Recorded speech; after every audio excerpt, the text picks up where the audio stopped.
செடியாய வல்வினைகள் தீர்க்கும் திருமாலே நெடியானே வேங்கடவா நின் கோயிலின் வாசல் அடியாரும் வானவரும் அரம்பயரும் கிடந்து ஏங்கும் படியாய் கிடந்து உன் பவளவாய் காண்பேனே. எப்படி இருக்கு பாருங்க. செடியாய வல்வினைகள் தீர்க்கும் திருமாலே நெடியானே வேங்கடவா நின் கோயிலின் வாசல் அடியாரும் வானவரும் அரம்பயரும் கிடந்து எங்கும் படியாய் கிடந்து உன் பவளவாய் காண்பேனே. படியாய் கிடந்து உன் பவளவாய் காண்பேனே. குஷ்யதே யஸ்ய நகரே ரங்கயாத்ரா தினே தினே தமகம் சிரசா வந்தே ராஜானம் குலசேகரம். படியாய் கிடந்து எம்பெருமானே உன் கோயில் வாசல்ல அடியேன் படியாக கிடக்கணும், உன் பவளவாயை பார்த்து கொண்டே இருக்கணும். இந்த அனுபவம் எனக்கு கொஞ்சம் கூட இடைவெளி இல்லாமல் கிடைத்து கொண்டே இருக்க வேண்டும் என்று குலசேகர ஆழ்வார் எம்பெருமான் திருவேங்கடமுடையான பார்த்து பாடினார். நாம எல்லாரும் எம்பெருமானை பார்த்து பிரார்த்தனை பண்ணணும். அது ஆழ்வார் நமக்காக பிரார்த்தனை பண்ணினார். ஆழ்வார்களையே குலசேகரன் என்ற திருநாமத்தோடு விளங்கக்கூடியவர் இவர். ஆழ்வார்கள் குலத்துக்கு சேகரன், சிறப்பு செய்யவர். ஆழ்வார்கள் குலத்துக்கு விளக்காக இருப்பவர். ஆழ்வார்கள் குலத்திற்கு அழகு சேர்ப்பவர். இந்த ஆழ்வாருக்கு பல திருநாமங்கள் உண்டு. கொல்லிகாவலன், கோழியர்கோன், கூடல் நாயகன், குலசேகரன் என்னும் இந்த ஆழ்வாருக்கு திருநாமம். இந்த ஆழ்வாருக்கு குலசேகரன் அப்படிங்கிற திருநாமம் உண்டானதே என்ன காரணம்? இந்த ஆழ்வாருடைய அவதாரமே உயர்ந்த அவதாரம். அந்த அவதாரத்தினால்தான் இவருக்கு குலசேகரன் என்ற திருநாமம் உண்டானது. இந்த ஆழ்வார் அவதாரம் பண்ணியது புனர்வசு நட்சத்திரம். ஆழ்வார் அவதாரம் பண்ணியது க்ஷத்ரிய குலம், அதாவது தேசத்தை ஆளுகின்ற ராஜாக்கள் குலம். இந்த ஆழ்வாருடைய குல தெய்வம் யாரு? ரங்கநாதன். இதே பெருமைதான் தசரதன் பெற்றெடுத்த பெருமாள் ராமச்சந்திரமூர்த்திக்கும் இதே பெருமை. பெருமாள் ராமச்சந்திரமூர்த்தியும் புனர்வசு நட்சத்திரம், ராமச்சந்திரமூர்த்தியும் க்ஷத்ரிய குலம். ராமச்சந்திரமூர்த்திக்கும் குலதெய்வம் ரங்கநாதன். சகபத்னியா விசாலாட்சியா நாராயணம் சமுபாகமத்து அப்படின்னு வால்மீகி ராமாயணத்தில் ரொம்ப அழகாக சொல்கிறார். அதனால் இந்த ஆழ்வாருக்கு குலசேகரன் என்ற பெருமை, ராமச்சந்திர மூர்த்தியை போன்ற பெருமை உடையவர் ஆகையாலே இவருக்கு குலசேகரன் என்ற பெருமை உண்டானது. அடுத்தது, அந்த ராமச்சந்திர மூர்த்தியை விடாமல் கைங்கரியம் பண்ணினவர் ஒருவர் உண்டோ, அவர்தான் இளையாழ்வார் லக்ஷ்மணன். அதே போல இந்த ஆழ்வாரும் குலசேகர ஆழ்வாரும் வானாளும் செல்வமும் வேண்டாம், மன்னரசும் வேண்டாம், எம்பெருமானுக்கே கைங்கரியம் பண்ண வேண்டும் என்று எம்பெருமானுக்கு கைங்கரியம் பண்ணுவதையே தனக்கு தொழிலாக கொண்டவர். இது குலசேகர ஆழ்வாருக்கும் இளையாழ்வாரான லக்ஷ்மணனுக்கும் உண்டான பெருமை. மூணாவதாக, இந்த ஆழ்வார் பரதாழ்வானை போல. பெருமாள் ராமச்சந்திரமூர்த்தி காட்டுக்கு கிளம்பி போயிட்டான். கேகே நாட்டில் இருந்த பரதன் அயோத்தி வந்து சேர்ந்தான். அயோத்தி வந்தவன் நேராக சித்திரக்கூடம் கிளம்பி போனான். ராமச்சந்திரமூர்த்தியை கூட்டிக் கொண்டு அயோத்தி வர வேண்டும் அப்படின்னு கிளம்பி போனான். அப்போ ராமச்சந்திரமூர்த்தி சொன்னார், பரதா, தகப்பனார் என்ன காட்டில் இருக்கணும்னு சொல்லியிருக்கார், உன்னை நாட்டில் இருக்கணும்னு சொல்லியிருக்கார். இதை மாற்றுவதற்கு எனக்கும் உரிமை இல்லை, உனக்கும் உரிமை இல்லை. ஆகவே நீ அயோத்தியிலே ஆட்சி பண்ண வேண்டும் என்று பெருமாள் ராமச்சந்திரமூர்த்தி தன் தம்பியான பரதனிடத்திலே சொன்னார். அப்போ பரதாழ்வான் சொன்னார், அண்ணா, நீங்கள் ஆட்சி செய்யாத காலத்தில் நான் எப்படி ஆட்சி பண்ண முடியும்? இந்த ராஜ்யம் உங்களுடையது. ஆகவே நான் உங்களுக்கு கைங்கரியம் பண்ணுபவன், தொண்டு பண்ணுபவன். ஆகவே உங்கள் பிரதிநிதியாக நான் பாதுகா ராஜ்யம் பண்ணிக்கொண்டு இருக்கிறேன் என்று பரதாழ்வான் தனக்கு கிடைத்த ராஜ்யத்தையும் வேண்டாம் என்று சொன்னான். குலசேகர ஆழ்வாரும் அதே போலதான், அரசமர்ந்தான் அடி சூடும் அரசு வேண்டேன். க்ஷத்திரிய குலத்தில் பிறந்தவர், ராஜாவாக இருந்தவர். எனக்கு எதுவும் வேண்டாம்னு சொன்னார். பெருமாள் கோவில் கைங்கரியம் அப்படியே இருந்தவர். அதனாலேயே இந்த ஆழ்வாருக்கு குலசேகரன் அப்படின்னு பேர். அடுத்ததாக ராமச்சந்திரமூர்த்தியினுடைய என்னுடைய தம்பி சத்ருகன் ஆழ்வான். அந்த சத்ருகனன் எப்படின்னா, பரதனை தவிர வேற யாரையும் அவனுக்கு தெரியாது. பரதன் எங்கே போனாலும் பரதனோடையே போகிறவன். பரதன் யார்? ராமச்சந்திரமூர்த்திக்கு ரொம்ப நெருக்கமானவன், ராமச்சந்திரமூர்த்திக்கு அந்தரங்கமான கைங்கரியம் பண்ணுறவன். அந்த ராமச்சந்திரமூர்த்திக்கு கைங்கரியம் பண்ணக்கூடிய பரதாழ்வானையே தனக்கு தெய்வமாக கொண்டவன் யார்? சத்ருகன் ஆழ்வான். அதாவது எம்பெருமானை காட்டிலும் எம்பெருமானுடைய அடியார்களே உயர்ந்தவர்கள். தேவு மற்று அறியேன் குருகூர் நம்பி பாவின் நின்னிசை பாடித் திரிவனே என்று மதுரகவி ஆழ்வார் சொன்னதைப் போலே சத்ருகன் ஆழ்வான் விளங்கினார். இந்த குலசேகர ஆழ்வாரும் சத்ருகன் ஆழ்வானைப் போலே அடியார்களுக்கு கைங்கரியம் பண்ணுவதையே தன்னுடைய ஸ்வரூபமாக, தன்னுடைய குணமாக கொண்டவர். ஆகவேதான் இவருக்கு குலசேகரன். ராமச்சந்திரமூர்த்தியை போலே, இளையாழ்வாரான லக்ஷ்மணனைப் போலே, பரதாழ்வானைப் போலே, சத்ருகனாழ்வானைப் போலே, ஆகவேதான் இவருக்கு குலசேகரன். எம்பெருமானுடைய குலத்துக்கு பெருமை சேர்ப்பவர், அடியார்கள் குலத்திற்கு பெருமை சேர்ப்பவர் குலசேகரன் என்ற திருநாமம் உண்டானது. அதனால தான் இவருடைய பெருமையை மணவாள மாமுனிகள் உபதேச ரத்தன மாலை என்ற பிரபந்தத்திலே ரொம்ப அழகாக சொல்கிறார். நல்லவர்கள் கொண்டாடும் நாள் இன்றைய நாள் அப்படின்னார். என்ன காரணம்? மாசி புனர்பூசம் காண்மினின்று மண்ணுலகீர் தேசு இத்திவசத்துக்கு ஏதென்னில் பேசுகின்றேன் கொல்லி நகர்கோன் குலசேகரன் பிறப்பால் நல்லவர்கள் கொண்டாடும் நாள். இந்த உலகத்தில் இருக்கக்கூடியவர்கள், மண்ணுலகீர், இந்த உலகத்தில் இருப்பவர்களை பார்த்து மணவாள மாமுனிகள் சொன்னார், இன்றைய சிறப்பு என்ன தெரியுமா? இன்றைய பெருமை என்ன தெரியுமா? இது மாசி மாதம், புனர்வசு நட்சத்திரம். இந்த மாசி மாதம் புனர்வசு நட்சத்திரத்திலே பிறந்தவர் யாரு? குலசேகர ஆழ்வார். இந்த மாசி மாதம் புனர்பூச நட்சத்திரத்திற்கு என்ன பெருமை? தேசு இத்திவசத்துக்கு ஏது, இந்த நாளுக்கு என்ன பெருமை என்னால், கொல்லி நகர்கோன் குலசேகரன் பிறப்பால், திருவஞ்சிக்களம் என்றதான திவிதேசத்திலே அவதாரம் பண்ணிய இந்த ஆழ்வார் குலசேகரன். இந்த ஆழ்வாருடைய அவதாரத்தினாலேயே இன்றைய நாள் நல்லவர்களாலே மிகவும் பெருமை வாய்ந்ததாக கொண்டாடப்படுகிறது. அப்போ மாசி மாதம் புனர்வசு நட்சத்திரம் நல்லவர்களாலே கொண்டாடப்பட்டது. அதற்கு என்ன காரணம்? குலசேகர ஆழ்வாருடைய பிறப்பு. இந்த ஆழ்வாருக்கு கண்ணன் பெருமானிடத்தில் அபாரமான காதல், ராமச்சந்திரமூர்த்தி இடத்துல அபாரமான காதல். ஆழ்வார்களிலேயே நம்மாழ்வார், பெரியாழ்வார், ஆண்டாள் நாச்சியார் கண்ணன் எம்பெருமானுக்கு என்றே மையல் கொண்டவர்கள், கண்ணன் எம்பெருமானிடத்தில் ஆறாத காதல் கொண்டவர்கள். திருமங்கை ஆழ்வார் எம்பெருமான் எழுந்தருளி இருக்கக்கூடிய அர்ச்சாவதார திவ்ய தேசங்களிலேயே மையல் கொண்டவர். குலசேகர ஆழ்வார் ராமச்சந்திரமூர்த்தியினிடத்திலே அதிகமான ஈடுபாடு கொண்டவர், ஆறாத காதல் கொண்டவர். அவருடைய காதல் நாம் எப்படி தெரிந்து கொள்ளலாம்? அவருடைய பக்தி எந்த அளவுக்கு சிறந்து விளங்கியது என்பதை நாம் எப்படி தெரிந்து கொள்ளலாம் அப்படின்னா, தினமும் ராமாயணம் உபன்யாசம் கேட்பார் ஆழ்வார்.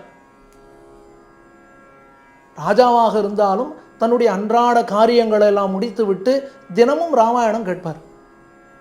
அவ்வாறு ராமாயணம் கேட்கும் பொழுது ஒரு நாள் அந்த ராமாயணம் சொல்லக்கூடிய உபன்யாசகர் பேசுகிறார் இல்லையா, அவர் ராமாயணம் சொல்லின்னு இருக்கார். அவர் ராமாயண கதையை சொல்கிறார். லக்ஷ்மணன் சூர்பனகையின் மூக்கையும் காதையும் வெட்டிவிட்டான். சூர்பனகை தனது சகோதரனான கரனிடத்திலே போனாள். கரனிடத்திலே சென்று சொன்னாள், ஜனஸ்தானத்திலே 2 மானிடர்கள், அவர்கள் என்னுடைய மூக்கையும் காதையும் வெட்டிவிட்டார்கள் என்று சொன்னவுடனே கரன் 14,000 வீரர்களோடு யுத்தம் பண்ண வந்தான். 14,000 வீரர்களோடு கரன் வந்து சேர அவர்களுக்கு எதிராக ராமச்சந்திரமூர்த்தி யுத்தம் பண்ணுகிறான் அப்படின்னு இந்த உபன்யாசம் பண்ணுறவர் சொல்லிட்டு இருக்கார். இதை குலசேகர ஆழ்வார் கேட்டுட்டே இருக்கார். சொல்கிறவரை மேலே சொன்னார், யுத்தம் பண்ணக்கூடிய ராமச்சந்திரமூர்த்தி யார் அப்படின்னா தர்மத்துக்கு ஸ்வரூபம் ராமன். ராமன்னா தர்மம், தர்மம்னா ராமன். ராமச்சந்திரமூர்த்திக்கு தவறாக யுத்தம் பண்ண தெரியாது. ராமச்சந்திரமூர்த்திக்கு அதர்மத்தோடு யுத்தம் பண்ண தெரியாது. ஆனால் இந்த கரன் முதலிய 14,000 வீரர்கள் யாரு? ராட்சசர்கள். அவர்களுக்கு தர்மம் கிடையாது, அதர்மமே தர்மமானவர்கள். இப்படித்தான் யுத்தம் பண்ண வேண்டும், இப்படி யுத்தம் பண்ணக்கூடாது என்ற முறை அறியாதவர்கள், முறை அறிந்தாலும் அதன்படி நடக்காதவர்கள். இந்த 14,000 வீரர்கள் ராமச்சந்திரமூர்த்தியோட யுத்தம் பண்ணுறா. ஐயோ, பெருமாள் ஒத்தனா இருக்கானே, அவனால் இத்தனை பேரை எப்படி சமாளிக்க முடியும்? ஏதோ ஒரு 10 பேர் இருந்தால் சமாளிக்கலாம், ஒரு 100 பேர் இருந்தால் கஷ்டம்தான். 14,000 வீரர்கள் எதுக்க ராமச்சந்திரமூர்த்தி ஒத்தனாக இருக்கிறான், பெருமாள் தனியாக நின்று யுத்தம் பண்ணுறானே, என்ன ஆகுமோ தெரியலையே அப்படின்னு வால்மீகி பயந்தார். ராமாயணம் பாடக்கூடிய வால்மீகி பயந்து போனார் அப்படின்னு இந்த குலசேகர ஆழ்வாருக்கு உபன்யாசம் பண்ணக்கூடியவர் சொல்லிட்டு இருக்கார். இதை கேட்டார் குலசேகர ஆழ்வார். ஐயோ, பெருமாளுக்கு ஆபத்து வந்ததா, என்னாச்சுன்னு தெரியலையே அப்படின்னு உடனே தன்னுடைய படை பரிவாரங்களை கூட்டிக் கொண்டு யுத்தம் பண்ண வேண்டும் என்று கிளம்பி விட்டார். கதை சொல்றவர் பார்த்தார், இன்னும் ராமாயண கதை சொல்லிட்டு இருந்தோம், இந்த ஆழ்வார் இப்படி அதில் உருகி போயிட்டாரு, இப்போ என்ன பண்ணுறது அப்படின்னு கதை சொல்கிறவருக்கு ஒரு நிமிஷம் திகச்சு போயிட்டார். உடனே என்ன பண்ணினார் தெரியுமா? ரொம்ப கட்டிக்காரர் அவர். உடனே சொன்னார், ராஜா என்ன நடந்தது தெரியுமா? என்ன நடந்தது? பெருமாள் ஒத்தனாகவே 14,000 வீரர்களையும் மதம் பண்ணி விட்டான், பெருமாள் விஜயராகவனாக இருக்கிறான் அப்படின்னு சொன்ன பொழுதுதான் ஆழ்வாருக்கே மனசில் நிம்மதி உண்டானது, சாந்தி உண்டானது. ஆஹா, பெருமாளுக்கு உயிர் தப்பியது. அந்த அளவுக்கு ராமச்சந்திரமூர்த்தி இடத்திலே ஆழ்வாருக்கு அபாரமான பக்தி, ஆறாத காதல். இந்த ஆழ்வார் ரொம்ப அழகாக ஒரு பிரபந்தம் பாடியிருக்கார். அந்த பிரபந்தத்துக்கே பெருமாள் திருமொழி அப்படின்னு தான் பேர். நம்மாழ்வார் பாடியதுக்கு திருவாய்மொழி என்று பெயர், பெரியாழ்வார் பாடியதுக்கு பெரியாழ்வார் திருமொழி என்று பெயர், திருமழிசைப்பிரான் பாடியதற்கு திருச்சந்த விருத்தம் என்று பெயர், ஆண்டாள் நாச்சியார் பாடிய பிரபந்தத்திற்கு திருப்பாவை நாச்சியார் திருமொழி என்று பெயர். அதே போல குலசேகர ஆழ்வார் பாடிய பிரபந்தத்துக்கு என்ன பேர் வைக்கணும்? குலசேகரர் திருமொழி அப்படிதான பேர் வைக்கணும், வைக்கவில்லை. பெருமாள்னா பெருமாள் திருமொழி என்று பேர் வைத்தார்கள். என்ன காரணம்? பெருமாள்னு சொன்னால் ராமச்சந்திரமூர்த்தி. இப்போ பாடினதும் குலசேகர ஆழ்வார். அப்போ குலசேகரர் திருமொழி என்று சொல்லாமல் பெருமாள் திருமொழி என்று சொன்னதாலே இதற்கு 2 காரணம். அந்த அளவுக்கு குலசேகர ஆழ்வாருக்கு பெருமாளான ராமச்சந்திரமூர்த்தி இடத்துல ஈடுபாடு. 2வது, பெருமாளை பற்றியும் ஆழ்வார் பாடியதாலே இது பெருமாள் திருமொழி. பெருமாள் திருமொழி சின்ன பிரபந்தம்னாலும் ரொம்ப அழகான பிரபந்தம். அதில் முதல்ல ஆழ்வார் சொல்கிறார், இந்த ஜென்மாவில் நான் எத்தனை நாள் இருந்தாலும், எவ்வளோ நாள் இருக்க போகிறேன்னு எனக்கு தெரியாது, ஆனால் இருக்கும் நாள் நான் ஸ்ரீரங்கத்திலேயே இருக்கணும். அது மட்டும் கிடையாது, இருக்கும் நாள் என் கண்கள் இமைக்காமல் ரங்கநாதனையே செவிக்க வேண்டும், இருக்கும் நாள் பெரிய பெருமாளையே செவித்து கொண்டு இருக்க வேண்டும் அப்படின்னு முதல்ல தன்னுடைய ஆசையை ரொம்ப நன்னா தெரிவிக்கிறார். இருள் இரிய சுடர்மணிகள் இமைக்கும் நெற்றி இனத்துத்தி அணிபணமாயிரங்களார்ந்த அரவரச பெருஞ்சோதி அனந்தனும் அணிவிளங்கும் உயர்வெள்ளை அணையமேவி திருவரங்க பெருநகருள் தென்னீர் பொன்னி திரை கையால் அடிவருடப் பள்ளி கொள்ளும் கருமணியை கோமளத்தை கண்டுகொண்டு என் கண்ணினைகள் என்று கொலோ கழிக்கும் நாளே. கண் படைத்த பிரயோஜனம் ஸ்ரீரங்கத்திலே இருக்க வேண்டும். கண் படைத்த பிரயோஜனம் ஸ்ரீரங்கத்திலே நம்பெருமாளை சேவிக்க வேண்டும் அப்படின்னு சொன்னார். சொன்ன உடனே ஸ்ரீரங்கத்தில் பெருமாளை சேவிக்கக்கூடிய அடியார்களை பார்த்தார். பெருமாளை காட்டிலும் அடியார்களுக்கு எவ்வளவு பெருமை. உடனே நினைச்சுட்டார், கிடையாது கிடையாது, கண் படைத்த பிரயோஜனம் இந்த அடியார்களைத்தான் நாம் சேவிக்க வேண்டும். தேட்டரும் திரள் தேனினை தென்னரங்கனை திரு மாதுவாள் வாட்டமில் வனமாலை மார்வனை வாழ்த்தி மால்கொள் சிந்தையராய் ஆட்டமேவி அலந்தழைத்து அயர்வெய்தும் மெய்யடியார்கள் தம் ஈட்டம் கண்டிடக் கூடுமேல் அது காணும் கண் பயனாவதே. முதல்ல சொன்னார் பெருமாளை சேவிக்கணும் இந்த கண்கள்னு. அதுக்கு அடுத்த பதிகத்தில் சொன்னார் இல்லை இல்லை அடியார்களை இந்த கண்கள் சேவிக்க வேண்டும்னார். அதுக்கு அடுத்த பதிகத்தில் சொன்னார் இந்த ஸ்ரீரங்கத்திலே இருந்து பெரிய பெருமாளையும் நம்பெருமாளையும் சேவிக்காதவர்கள் இருக்காளே சம்சாரிகள், அவர்களோடு அடியேன் ஒரு நாளும் சேரக்கூடாது அப்படிங்கிறத சொன்னார். மெய்யில் வாழ்க்கையை மெய்யென கொள்ளும் இவ்வையந்தன்னோடும் கூடுவதில்லையான் ஐயனே அரங்கா என்று அழைக்கின்றேன் மையல் கொண்டு ஒளிந்தேன் எந்தன் மாலுக்கே. அடுத்ததாக சொன்னார், ஒருவேளை ஜென்மா இருந்ததுன்னா எங்கே இருக்கணும் தெரியுமா? ஸ்ரீரங்கத்தில் பெருமாளை சேவிக்கணும். கலியுகத்தினுடைய பிரத்யக்ஷமான தெய்வம் திருமலையப்பன், திருவேங்கடமுடையான். திருமலையிலே எனக்கு ஒரு பிறவி ஒரு ஜென்மா வேணும்னு கேட்டுட்டார். திருமலையிலே எப்படி பறக்கணும்? பெருமாள் கேட்டான், ஆழ்வீர் எப்படி பறக்கணும் சொல்லும். திருமலையில் ஒரு பறவையாக பிறக்கணும்னார், பாறையாக இருக்கணும்னார், மரமாக இருக்கணும்னார், திருமலையில் ஓடக்கூடிய ஆறாக இருக்கணும்னார், திருமலையில் பெருமாளுக்கு கைங்கரியம் பண்ணக்கூடிய அந்தரங்கராக இருக்கணும்னு சொன்னார். கடைசியில் பார்த்தார், இதெல்லாம் வேண்டாம் பெருமாளே, உன்னுடைய கர்ப்பகிரகத்துக்கு முன்பாக நான் படியாக இருக்க வேண்டும். பெருமாள் கேட்டான், என்ன இவ்வளவு ஆசை உமக்கு அப்படின்னு. நான் அப்போ தான் இவர் சொன்னார், படியாய் கடந்து உன் பவளவாய் காண்பேனே, எப்பொழுதும் உன்னை சேவிச்சுட்டே இருக்கலாமே. செடியாய வல்வினைகள் தீர்க்கும் திருமாலே நெடியானே வெங்கடவானின் கோயிலின் வாசல் அடியாரும் வானவரும் அரம்பயரும் கிடந்து எங்கும் படியாய் கிடந்து உன் பவளவாய் காண்பேனே. அவ்வளவு ஆசையை திருமலையப்பனை செவிப்பதற்கு ஆழ்வார்க்கு. இதுக்கு அடுத்த பதிகத்தில் சொன்னார், கண்ணனோடு காதல் கொண்ட ஒரு கோபிகை கோபம் கொண்டு பாடுவது போல ஒரு பதிகம் பாடினார்.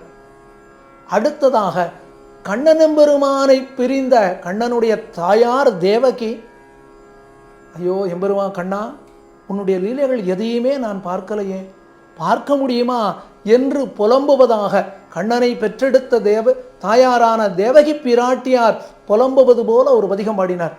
அடுத்தது ராமாவதாரத்திலே கௌசல்யா தேவி ராமனை தாளாட்டுவதாக பாசுரம் பாடினார். மன்னுபுகழ் கௌசலதன் மணிவயிறு வாய்த்தவனே தென்னிலங்கை கோன்முடிகள் சிந்துவித்தாய் செம்பொன் சேர் கண்ணினன் மாமதில் சூழ் கணபுரத்து என் கருமணியே என்னுடைய இன்னமுதே ராகவனே தாலேலோ அப்படின்னு பாடினார். இது ராமனை பெற்றெடுத்த தாயார் கௌசல்யாக. அடுத்தது ராமனை பெற்ற தகப்பன் தசரதன். அந்த தசரதன் ராமச்சந்திரமூர்த்தியை பிரிந்தான். பெருமாள் காட்டுக்கு போனான் இல்லையா, அந்த தன்னுடைய வருத்தத்தை தசரதன் பாடுவதாக ஆழ்வார் பாடினார். ஹே ராமா, உன்னை புரிஞ்சு நான் இருக்கிறேனே, நான் என்ன பண்ண போகிறேன், உன்னை நான் காட்டுக்கு அனுப்பிச்சு விட்டேனே, எவ்வளவு பாவம் பண்ணினேன் அப்படின்னு கதறினார். கடைசியாக எம்பெருமானுடைய திருவடிகளிலே சரணாகதி பண்ணினார்.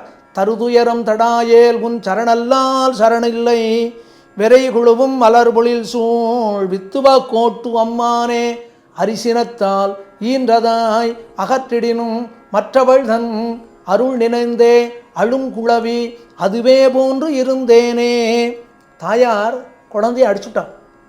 குழந்தை ஓன்னு அழறான். அழற குழந்தை என்ன சொல்லுவான் தெரியுமா? அம்மானு தான் கத்துவான். எந்த தாயார் அடித்தாலோ அந்த தாயாரை பார்த்து அம்மானு கத்துவன். அந்த தாயாரோட காலை போய் கட்டியாக பிடிச்சிப்பான். அதுபோல் எம்பெருமானை பார்த்து சொன்னார், எம்பெருமானே, எனக்கு உன்னை தவிர வேறு கதி கிடையாதே, உன்னை தவிர எனக்கு உபாயம் எதுவும் கிடையாதே, உன்னை தவிர எனக்கு உபேயம் எதுவும் கிடையாதே, நீயே எனக்கு கதி என்ன எம்பெருமானுடைய திருவடிகளிலே சரணாகதி புகுந்தார் இந்த ஆழ்வார் குலசேகரர் அப்படின்னு சொன்னால் இந்த ஆழ்வாருடைய பெருமையை எவ்வளவு சொல்லலாம். அதனால தான் பெருமாள் திருமொழி என்ன இந்த ஆழ்வாருடைய பிரபந்தத்திற்கு திருநாமம். இந்த ஆழ்வார் அவதாரம் பண்ணிய உயர்ந்ததான நாள் இந்த மாசி மாதம் புனர்வசு நட்சத்திரம் இன்றைய நாள். இன்றைய நாளிலே ஆழ்வாருடைய பெருமை என்ன, ஆழ்வாருடைய வைபவம் என்ன, ஆழ்வாருடைய பாசுரங்கள் என்ன, அவற்றை நாம் மனதாலே நினைத்து ஸ்மரித்து ஆழ்வாருடைய புகழை நாமும் கொண்டாடுவோம்.